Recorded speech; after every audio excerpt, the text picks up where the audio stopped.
You know that feeling, right? When you're stuck in the same frustrating fight with your partner and you just wonder, how did we get here again? It's this loop that can happen in any relationship, even the really great ones. So, in this explainer, we're going to dive into a really powerful way to transform those conflicts, not just to end them, but to actually use them as a launch pad for a much deeper connection and healing. Okay, so let's jump right into section 1, the love and conflict puzzle.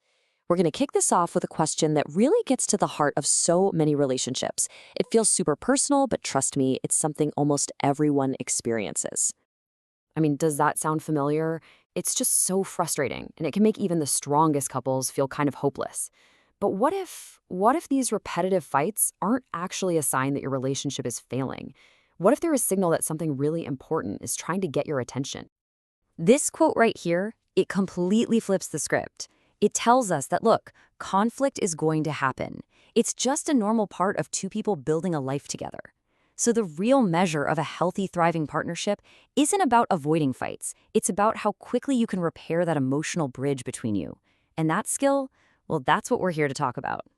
So, what is really driving these conflicts? To find the answer, we have to look way deeper than the surface argument, about the dishes or who was late. As we're about to see in section 2, the real root cause is this hidden blueprint we're carrying around that we don't even know exists. At the very core of this whole approach is a concept called the Imago, okay?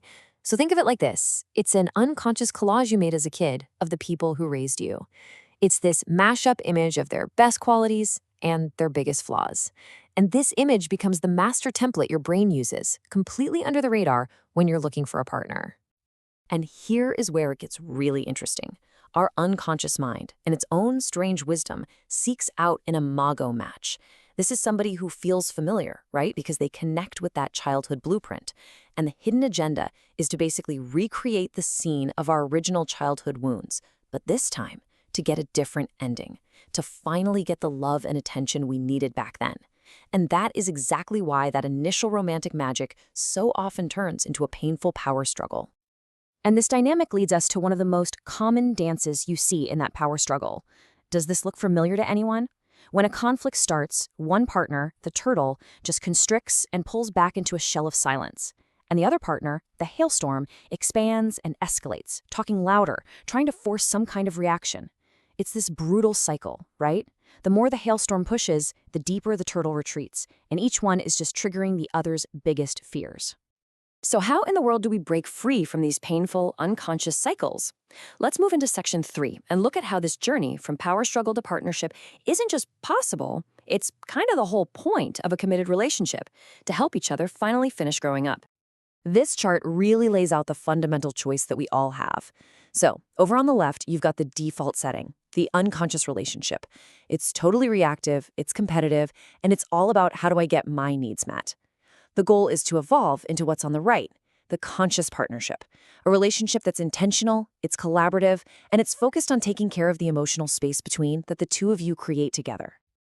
Okay, but how do we actually do that? How do we build that conscious partnership? Well, section 4 is going to introduce the #1 tool for this transformation, and it's a very specific, structured way of talking that feels, well, pretty different from a normal conversation. This tool is called the Imago dialogue. Now, this is not your typical free-for-all chat where we're interrupting and defending ourselves and just reacting. No, this is a formal process. It has clear rules, and it's designed specifically to create enough emotional safety to calm down our defensive brains and allow for real, genuine understanding. The entire process is built on these 3 steps, which sound simple but are incredibly powerful. First, you mirror what you heard. Second, you validate their perspective. And third, you offer empathy for what they're feeling. Let's break down what each one of those actually sounds like. So, mirroring is all about becoming a perfect mirror for your partner. Your only job here is to reflect their words back to them accurately without adding any of your own spin or defensiveness. For example, if your partner says, "I feel so ignored when you're on your phone," your mirroring response is just, "Okay, let me see if I got that. What I hear you saying is you feel ignored when I'm on my phone. Is that right?" That's it.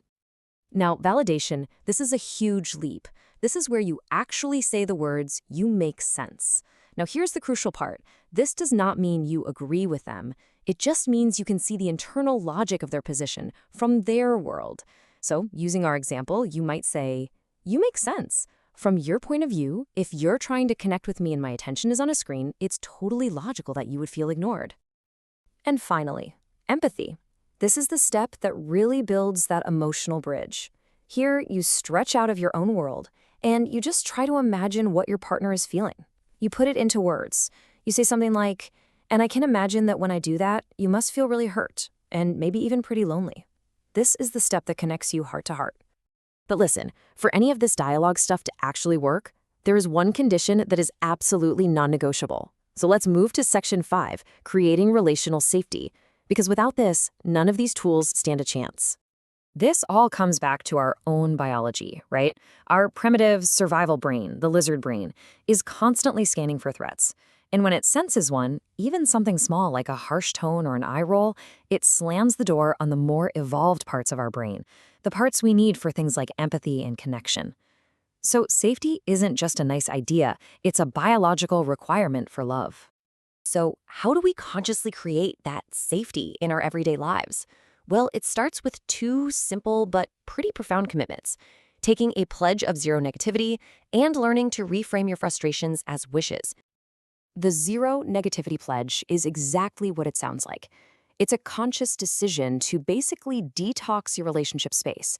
It's an agreement to get rid of all the put-downs, the sarcasm, the blame, the criticism.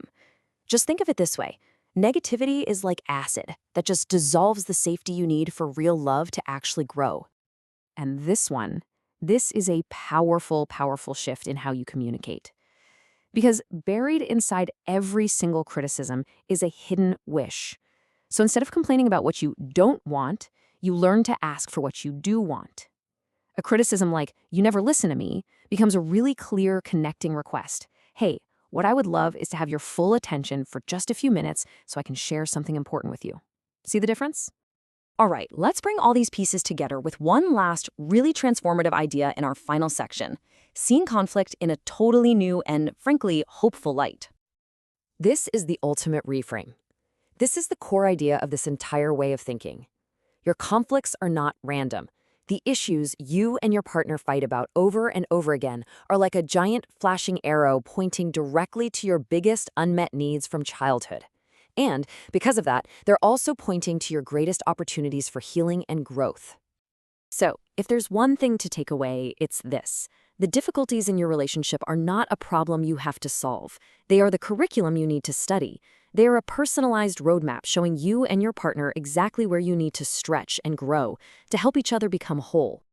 And that leaves us with one final, kind of provocative thought. What if you chose to see every single point of friction, every little frustration, not as a reason to start a fight, but as a sacred invitation to step into a deeper level of healing and connection with your partner, and in doing that, with yourself?